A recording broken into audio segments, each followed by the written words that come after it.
money has with you. And it's so interesting. It's so interesting. Almost as interesting as sex. Okay, so moving along.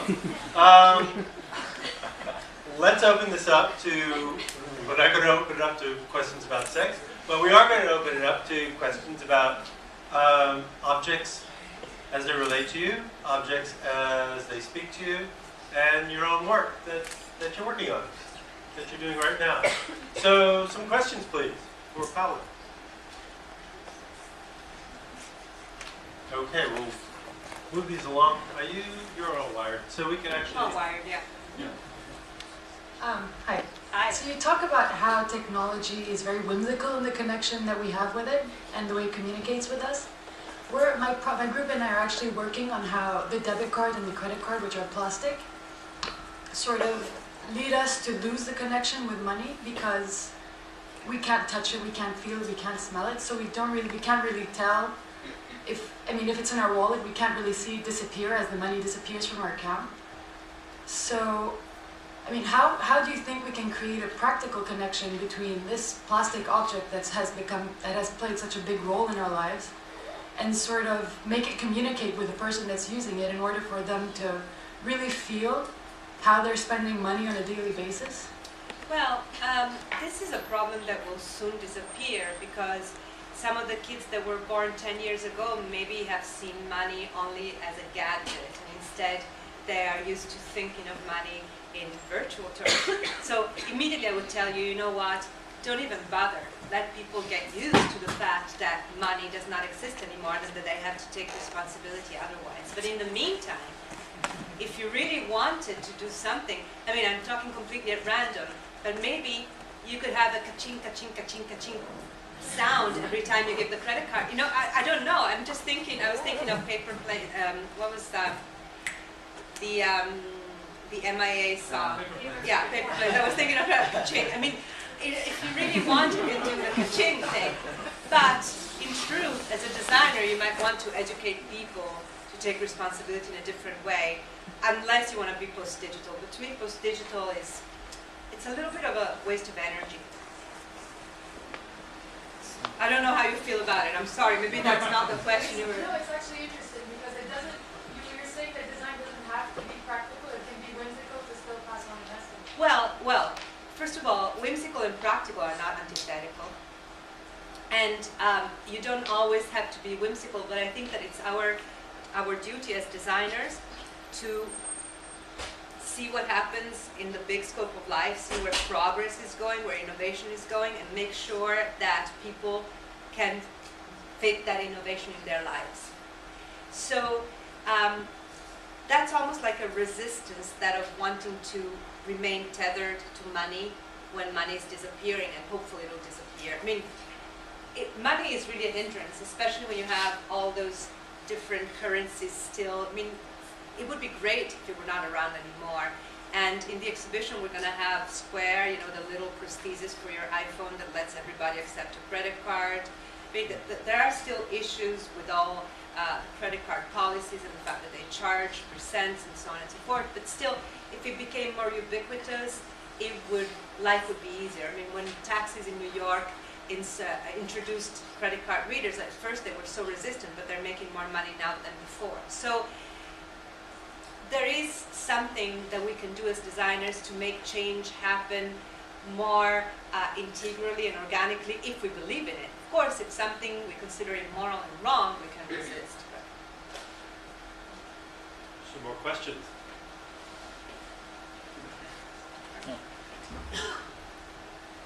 Hey, thank you. I was really enjoying seeing how digital technologies and any kind of technologies help us communicate with objects. But I'd be really interested in seeing how we've communicated back and forth with objects before the digital. The digital makes it a little bit easier to imagine, but I'd just be really interested to see just a continuity between the way we've engaged with objects in the past, hundreds and hundreds of thousands of years ago, and just see some sort of transition painted into the kind of futuristic stuff that you're showing today? I'm not addressing it in the exhibition because I don't have enough room. But Alexandra Midal, who's a really great design historian, is addressing it in her essay. She's particularly looking to objects that were already kind of explicit in their communications. So she was looking at automatons and the theatrophone. So all these instruments from, say, the 18th and 19th century, and then all the way to today. Of course, there could be more and more and more, and I wish that I could have the space and time to really do thorough study of objects and the communication with objects, but there have been cognitive psychology science studies that have been conducted on them. So I don't know, I think we have listed some of them on the website. If you want to go on the website, moma.org/talk-to-me, you can go, I think it's called Readings of Bibliography, I can't remember, but you can find there a lot also on the history, but not enough. I mean, I didn't really cover, I don't feel comfortable with history, I'm comfortable with contemporary design, I have to say. There are also products or images that change their message to us over time, like ACT. Sure. Could you tell us a little bit about the ad sign? About the ACT sign. Oh yeah, but the ad sign, that was, the ad sign, I mean, the ad sign that is in the email, is something that we acquired in the MoMA collection last year. And it provoked a lot of discussion because people didn't really understand what it meant to acquire, and some people were incensed, saying, what does that mean? Do we have to ask MoMA's permission now to write my email address? Not at all. I mean, it's in the public domain, and it belongs to me, to you, to everybody. And absolutely, there was no exclusivity. But the reason why we decided to acquire it is because it represents the way design should be today. Let me tell you a little bit about the history of the ad sign. You first find it in the Middle Ages, and the monks that were drawing and writing codes by hand used it at that time as a ligature to save energy. When they had to write the Latin preposition ad, which means in direction of or in connection with, they would just swirl the D on top of the A to save time, right? So it was used as a preposition meaning ad, and then it remained throughout history. It was used by merchants in Lisbon and in Venice in the 16th and 17th century. In the 19th century, it was on the first American typewriters. It was called a commercial act, and it was used mostly by accountants. And it expressed, once again, this idea of at the rate of, it connected price with quantity. And throughout the 20th century, it was there. So when in 1971, the electronic engineering company BBN, and in particular this guy called Ray Tomlinson, were working for the government of the US to create the internet. Ray was in charge of the email program. What happened is that Ray had to, at first email was inside the same computer, so you had 2 or 3 users inside the same computers, then computers in the same room connected by wires, and then it became more spread. But coding was such that you would have the name of the person, the name of the machine, and then lines of the same code, always repetitive, always the same. And Ray was looking for a ligature, frankly. He was looking for a symbol that would condense all that code. And he was working on a Model 55 teletype, and he looked at the keyboard and saw this strange sign. He did a little research and understood it was a preposition. It meant in connection with. He just adopted it as a ligature. So it was adopted for the same usage and function that it had in the Middle Ages. It had resisted and persisted throughout history. It was an economical way to solve the problem because it was already on the keyboard. You didn't have to build new keyboards. It expressed with a traditional, really old symbol, one of the most quintessential contemporary means of communication. So it's everything that you would want from design today to be a form of reuse in connection with tradition and yet new, economical, and it was in the public domain, which is so interesting. I mean, also the experiment of trying to acquire something that is in the public domain was very attractive. So when people ask, I always say, no, it's not exclusive to MoMA. It's as if, there was a butterfly and the butterfly cast a shadow on the wall and I put the shadow on the wall, and that's what we have, nothing more. It belongs to everybody. But so, I don't know how you see it in connection with, well, I mean, it's a connection between old and new. I mean, it's definitely... And the message, I was wrong, the message has remained the same yeah. over a long period of time. Right. The different use. uses and different things like that. Yeah. But you know, when you talk about the communication between people and objects, you can find so much. I mean, if you close your eyes and you think of literary. I mean, when I started this exhibition, I was thinking of a poetry of an Italian poet from the beginning of the 20th century that was always talking about. There was this line that said, "The little things of horrible taste that you're so attached to, you know, that are maybe from your grandmother's, you know, house, etc." Or you can go back to Proust, and there you have so many, you know. But so communication has always existed. Maybe you explore the historical part. Some more questions. Yeah. Hi. Hi. I really liked your The Elastic Mind show. It was one of my favorites Thank at you. MoMA, and I'm excited to see this one. So you're very excited about technological advancement, it seems, and I think more so than others. My question is, do you have any examples of maybe bad consequences of some technological change? I'm thinking of, for instance, for me, the fast pass, or for the cars for the toll booths now, Easy Pass, yeah.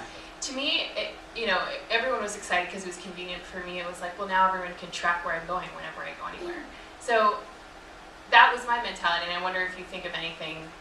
There are many. I mean, they can track where you're going also with your cell phone now. But you know, the atomic bomb is the most famous of them all. But there's always a reverse of the medal with any kind of technology. So it's really. I'm always amazed every day when I wake up that the world is still there, because everything that we have can be used in very negative ways, and it takes so little to break the psychological balance that it takes to maintain a citizen's life as a good citizen. So if you think about it, it all depends on us in the end, and human beings are in this incredible balance, equilibrium that stuns me every day. We could all go postal, and then any technology could really become bad.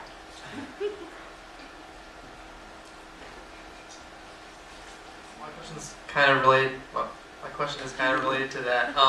You said like now with blogs and the internet, there's no end to it. Like everything is left open-ended. Do you think that can be negative? Like, shouldn't there be a stopping point for some things, or is that really totally positive? It's definitely negative for me because I always feel like I'm moored. But you know, there are some people that seem to be quite comfortable with it. I experience a higher degree of anxiety. But you know what? Some people are really comfortable. I guess it depends on your nature, as it's always been.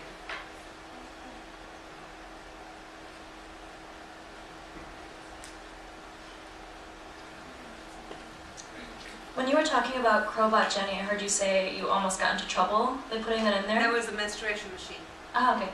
I was going to ask about your boundaries as a curator and pushing them, and you know, when you've run into obstacles before in the past. It happens all the time. My biggest problem as a curator at MoMA, you know, MoMA is the most amazing institution, and I am horribly lucky to be there. Really, because if I were not at MoMA, I would have a really small fraction of the public that I have and the visibility that I have for what I want to do.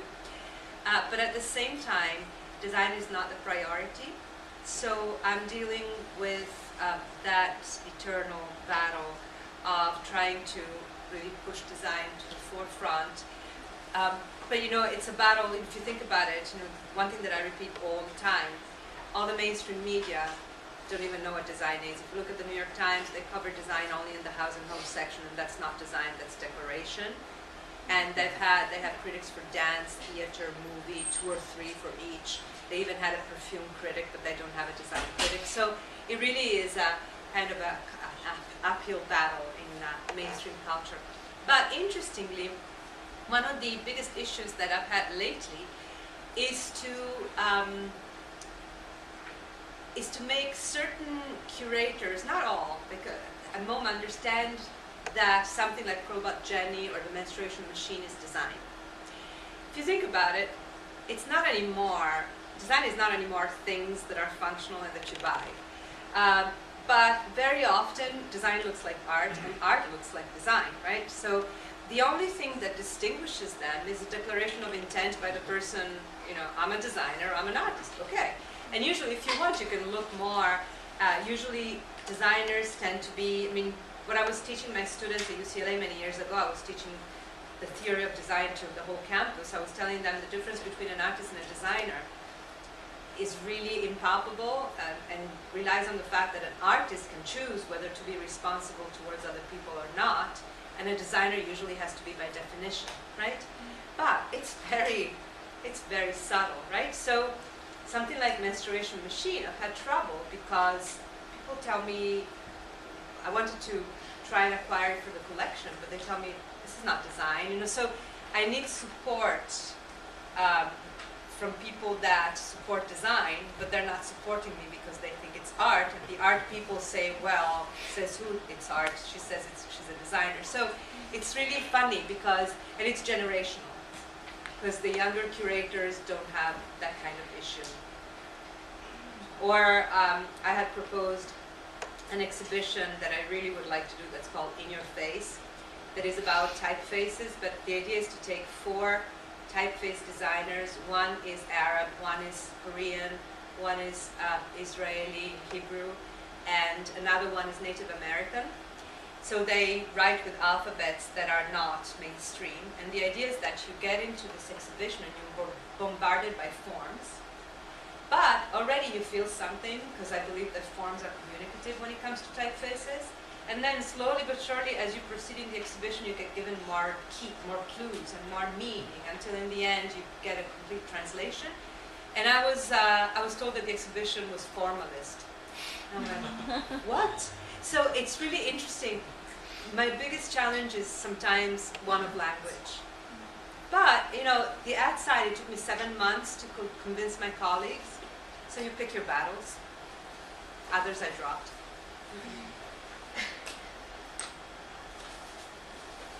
You're very brave. You are. You're always very brave. Thank you. Let me ask you a little bit about your thoughts about art and design and their relationship to dealing with social problems. When we were together in Singapore, you said something, as I recall, that it was design that was actually leading art in dealing with and trying to solve many of the social problems today. Do you still feel that way, and why is that? I still feel that way. I think that designers and architects have been much more engaged with reality lately, or at least have gotten faster to understanding the need to engage with reality. The 80s were a weird moment, both for art and for design. It was a moment of pure, gas, air, fried air, as we would say in Italy, So there was a loss, and I'm generalizing a lot. I'm sure that there are parts of the world where art, China, for instance, was really engaged with social problems. But in most of the Western world, the art market and the design market were very vacuous. And I have a feeling that designers and architects got faster to deal with crises. If you think about, from Shigeru Ban to Architecture for Humanities to all the people that came from drug design and Participle, all the socially engaged designers. Of course, there were also designers artists like Ricky Tiravaglia that were also doing that kind of work, but they were a few. And I think that artists were attracted by the gravitational pull of architecture and design because of the sense of being grounded that architects and designers have. But it's a big generalization, because if you go and see the gorgeous Glenn Ligon exhibition at the Whitney right now, he was very active in the 80s, and he had to deal with the fact of being gay and black, so double whammy. And you see that he was dealing with very serious issues. So there are always groups that are connected to reality because of their condition, because of where they come from, and artists that always have an agenda that is political and very explicit. But in general, there was a moment where design was moving faster.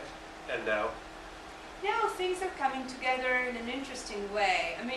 I'm not an art expert, but I get really interested when I go to see galleries that are not in Chelsea, that don't have big ticket items that cost a lot of money, and I see therefore, I think art is able to really express themselves. I think that they cannot avoid dealing with reality, and reality is the most interesting subject. And trying to do better is not a matter of design and art, it's just a matter of really being in touch with life. So more questions? Yeah. Thanks. So in the title, "Talk to Me," and talking about how objects speak to us, or how we speak with objects, it brings up this question of language and speech acts, and and I'm thinking about translation and how kind of words and utterances have meanings assigned to them, but that don't translate into all different contexts. And so I'm wondering if you could maybe just reflect on this idea of translation and the idea of communication and talking or speaking and objects speaking, were they maybe as a success or a failure depending on context, or is it and how objects speak, is that a failure of design, or is it contingent upon some sort of cultural component, or? Well, the double entendre section was a little bit an attempt to deal with lacks of communication or efforts.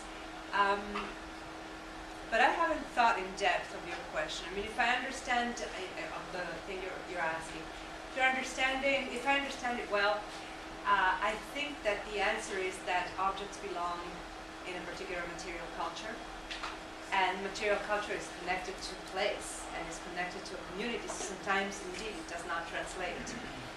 And there are many objects that might be completely deaf and dumb to other people, to certain people, and then instead really speak loudly to others. So definitely, translation is an important matter. And there are those who say that globalization is homogenizing everything. I don't think it's true at all. If anything, it's making material culture into a more important patrimony. But I don't know if I'm really answering your question. Maybe there's something that you were thinking that you want to add. Not in particular, I just think it's interesting to frame it to frame it in the way, to thinking about talking, and about, I mean, when I think about when we speak to each other, there's a level of intent as far as meaning of the words that we're trying to get across. And then there's another level, where words get taken up in ways that we don't expect. Mm-hmm. And I just think it was just interesting to reflect on. I have no real kind of direction it's going. I just kind of throw it out there. Thank you for the impulse. I will think about it more. Okay, one more question? This is going to be a really good question, I can tell. Oh, poor thing, pressure. Okay. We earlier on this semester, in my class, we were talking about women in the design field, and particularly, we started with a very prominent male design figure, and we were having a discussion about how design sometimes seems to like a gentleman's club sort of thing. And as a prominent woman within the design field, I just wanted to get your perspective on how that's been for you, and have there been challenges, or has it given you advantages or disadvantages in doing your job? It's interesting because Alice Rosthorn, who's the Herald Tribune design critic, wrote an article about women in design about 3 weeks ago, so you might want to go and see it.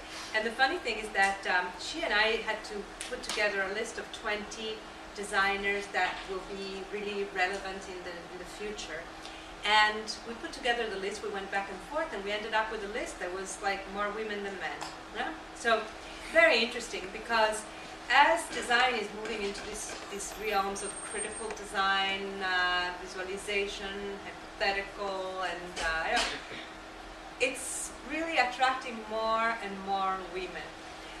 I don't know how to say it in a way that is not cliched, but yeah, it was a gentleman's club, it was a boys' club.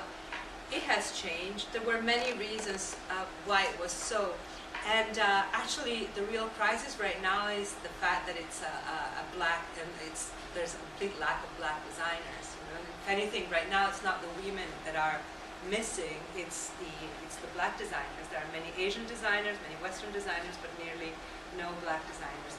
And maybe the reason for that is that it's not one of those aspirational careers that you choose when, you can imagine the social history of it. Personally, I come from Italy, where being a woman is still a really pretty sad experience daily. I mean, you've heard about our prime minister, and it's pretty much a reflection of how it goes. I've been invited to participate in a roundtable next week. There's the Salone del Mobile, which is the furniture fair, and I'm going, and there's going to be this roundtable that is about where is Italian design going, typical, And there's about 12 speakers, and they are all men in their 60s, maybe 50s, and I'm the only woman, and I'm not going. You know what I'm saying? It's like, but Italy is really sad, because people are intelligent and cultivated, and all these men around the round table are really great people. They just drink it with their mother's breast milk. It's a condescension and a patronizing attitude that does not go away that easily. I mean, it's generational, it's changing. But so, Italy was very tough. In the United States, less, but I don't think it was ever an advantage. I really like being a woman. I wouldn't want to be a man, but it didn't help me in particular. It might have hindered me in certain career steps, but I will never know. So, all in all, I just try to really cherish all that goes with the fact that I'm a woman, or my imagination of my advantages, and not to think about it too much until I see a situation of injustice, in which case I'm going to scream and shout. But usually it's about other people and not me.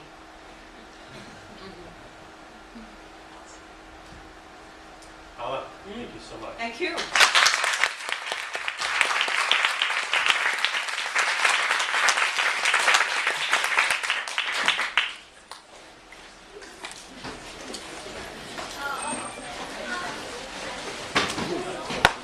It's your chance to talk to Paola. You better take it.